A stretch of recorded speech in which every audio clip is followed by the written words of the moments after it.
Hello and welcome to Cabinet Components. We're located in Bessemer, Alabama, and we're a manufacturer of custom kitchen cabinets, drawer boxes, tabletops, moldings, just about anything else our customers want short of a space shuttle. I'm talking to you today about the challenges of small business. As many of you know, if you're in business, you're always looking for ways to improve your costs, increase your quality, and keep your customer base satisfied. And that's what we're here to talk about today. If you look behind me, you'll look at our latest two investments that we've made here at Custom Cabinet Components.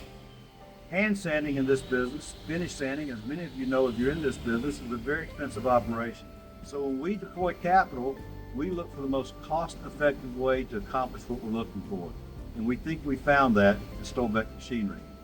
These machines, we anticipate, will give us the capability of producing 400 doors in a shift, 200 per machine, which will be a significant portion of our production, which gives us stability in terms of quality and productivity in our operation.